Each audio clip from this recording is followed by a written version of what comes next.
প্রিয় শিক্ষার্থী বন্ধুরা, আজকে অনলাইন স্কুলে আপনাদের স্বাগত। আপনারা যদি কেউ নবম দশম শ্রেণীর ছাত্র হয়ে থাকেন, তাহলে ঝটপট খাতা এবং একটি কলম নিয়ে টিউটোরিয়াল দেখতে শুরু করেন এবং আশা করি টিউটোরিয়ালগুলো ভালো লাগবে। যদি কোনো সমস্যা হয় তাহলে কমেন্টস করবেন এবং আমার ইউটিউব চ্যানেল সাবস্ক্রাইব করবেন এবং অনলাইন schooledu.bd www.onlineschool.edu.com এই ওয়েবসাইটে লগ ইন করবেন। আশা করি আপনাদের পাঠ্য বইয়ের সবগুলো টিউটোরিয়াল দেওয়া চেষ্টা করব এবং ভবিষ্যতেও আরও টিউটোরিয়াল নিয়ে আপনাদের সামনে হাজির হব। তাহলে আজকে আমরা শুরু করছি নবম দশম শ্রেণীর বীজগণিত বইয়ের চতুর্থ অধ্যায় 4.1-এর সূচকের অঙ্ক। সূচকের গত পর্বে সূত্র এবং কিছু অঙ্কর সমস্যা নিয়ে আলোচনা করেছি। আজকে আমরা বেশ কিছু নির্বাচিত প্রশ্ন সমস্যাগুলি নিয়ে আলোচনা করব। আমাদের বীজগণিত বইয়ের বেশ কিছু অঙ্ক আছে যেগুলো ছাত্রছাত্রীরা প্রায় ভুল করে এবং পরীক্ষাতেও প্রায় আসে এবং সৃজনশীল প্রশ্ন সেগুলো দেখা যায় তারা বিভিন্ন কারণে করতে পারে না। তো আমরা যে গত পর্বে যে 5টা বীজগণিতের সূত্র আছে সূচকের, সেই সূত্রগুলো যদি মনে রাখে এবং মনে রাখার জন্য খুব সহজ কৌশল অবলম্বন করে মনে রাখতে হবে। অঙ্ক কোনো মুখস্থ বিদ্যা নয়, তাই আমরা সহজেই মুখস্থ করার চেষ্টা করার প্রবণতা ত্যাগ করব, তবে সূত্র মুখস্থ অবশ্যই রাখবো এবং মনে রাখার চেষ্টা করব। আজকে আমরা সূচকের 4.1 থেকে কিছু নির্বাচিত সমস্যাবলী করব। এখানে প্রথমে আমরা করব 4.1-এ 15 নম্বর অঙ্ক, যেটা প্রায় পরীক্ষাতেই সৃজনশীল প্রশ্নের আছে। চেষ্টা করি আমরা সেটা সলিউশন করা কিভাবে করা যায়, যতটা পারা যায় সহজভাবে উপস্থাপন করব। 15 এখানে আমাদের প্রমাণ করতে বলা হয়েছে। আপনারা বইয়ের থেকে দেখে নেবেন 15 নম্বর অঙ্কটা কি। আমরা বামপক্ষ সমান ডানপক্ষ, অর্থাৎ বামপক্ষ যে মান আছে সেটা ডান পক্ষে 1 প্রমাণ করা লাগবে। আমরা বামপক্ষ টুকু লিখছি, অর্থাৎ left hand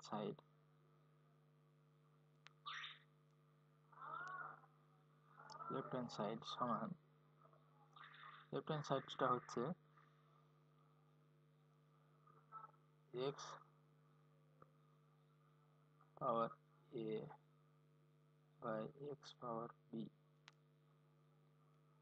bracket close power 1 by a x power b x power c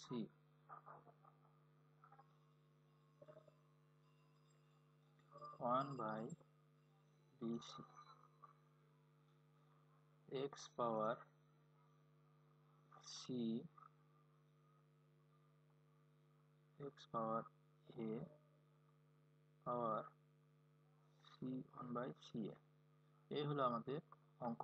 এই অঙ্কটা বেশ কিছু নিয়মে করা যায়, তবে আমরা পারতপক্ষে আমার কাছে যেটা সহজ এবং শিক্ষার্থীর কাছে প্রায় মনে হয় যে সহজ হবে, সেই নিয়মে করার চেষ্টা করছি। এবং সাথে সাথে আমাদের জন্য গত পর্বে যে বীজগণিতের সূচকের সূত্র 5টা লিখে দেওয়া হয়েছিল, সেগুলো অবশ্যই মনে রাখার চেষ্টা করবেন আশা করি, এবং অঙ্কগুলোর পাশে আমি করে দেওয়ার চেষ্টা করব।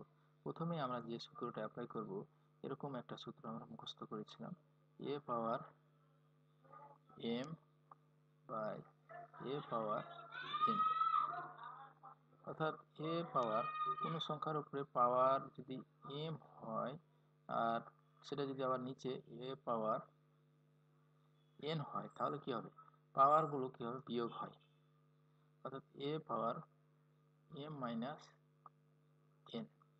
এখানে এটা হচ্ছে ভিত্তি, এটা হচ্ছে পাওয়ার, অর্থাৎ বেজ এবং পাওয়ার, এই দুটা জিনিস মনে রাখার চেষ্টা করতে হবে।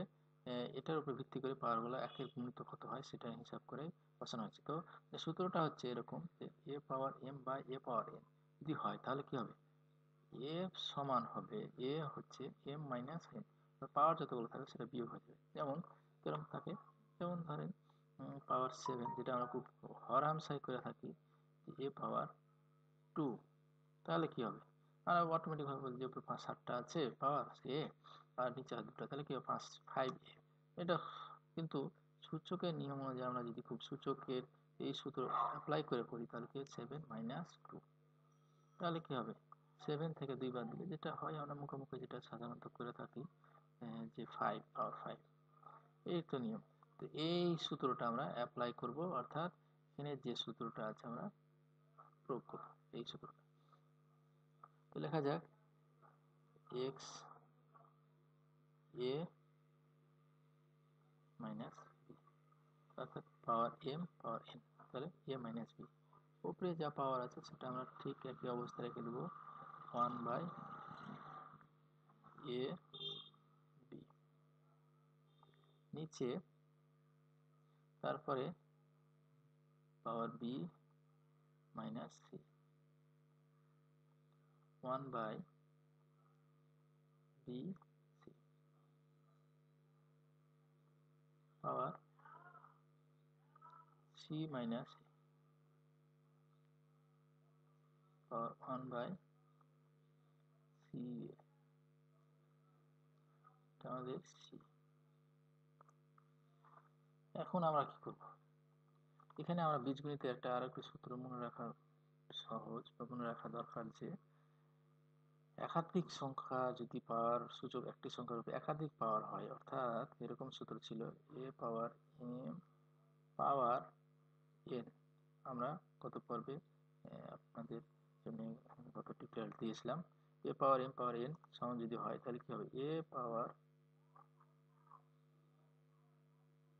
m একাধিক পাওয়ার গুলো গুণ হয়ে যায়, তাহলে এখানে আমাদের গুণ হয়ে যাবে, অর্থাৎ এটা লব এটা হর পাওয়ার আছে 1/a, অর্থাৎ এটা a b a minus beta গুণ হবে 1 এর সাথে, a b এর সাথে গুণ হবে না, কারণ হলো এটা হলো এখানে নিচে আছে 1, এটা লব এর নিচে হর আছে 1, অর্থাৎ ওইটা উপরে আছে লব নিচে আছে হর।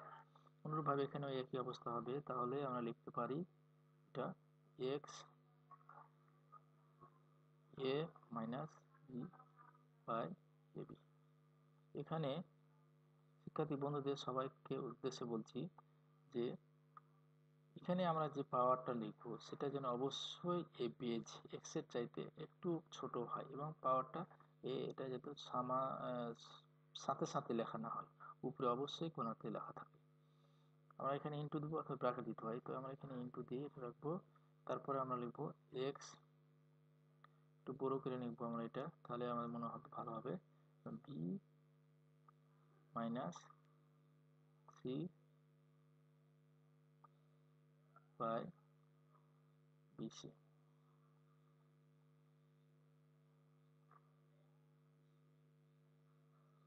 তারপরে x minus x by C minus C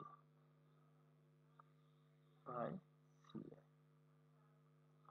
এখন আমরা কি করব?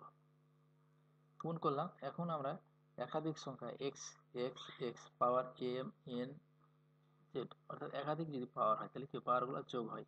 সূত্র আমরা জানি m into a power n, এটা আমরা সূত্র লিখেছিলাম গত টিউটোরিয়ালে। তাহলে এখানে সূত্র হবে একাধিক একই সংখ্যার হবে একাধিক আলাদা আলাদা পাওয়ার থাকতে গেলে পাওয়ারগুলো কি হয় যোগ হয়, a পাওয়ার m যোগ n। আরও যদি থাকে তাহলে কি হবে সেটা, আবার যদি এখানে ধরো অন্য পাওয়ার থাকতো তাহলে a পাওয়ার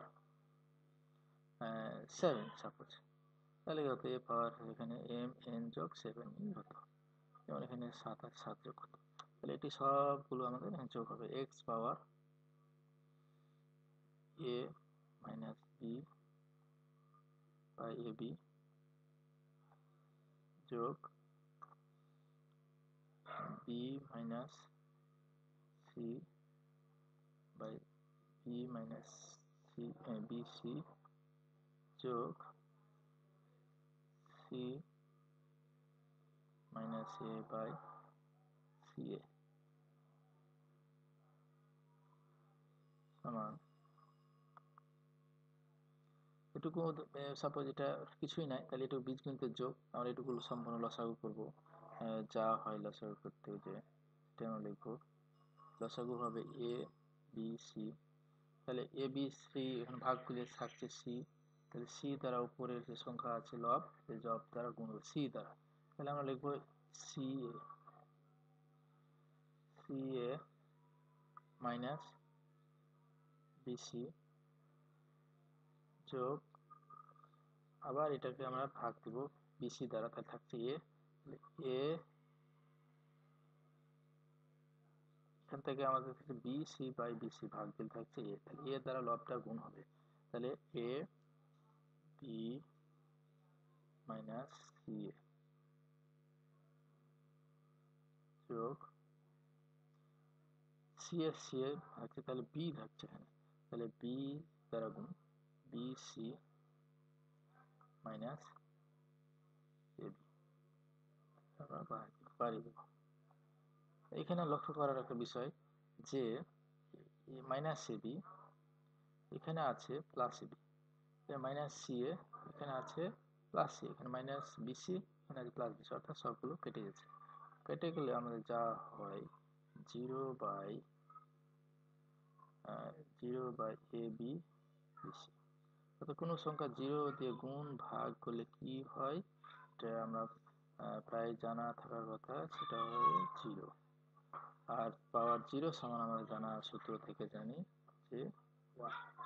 তাহলে আমাদের প্রমাণ হয়ে গেল লেফট হ্যান্ড সাইড থেকে রাইট হ্যান্ড সাইড,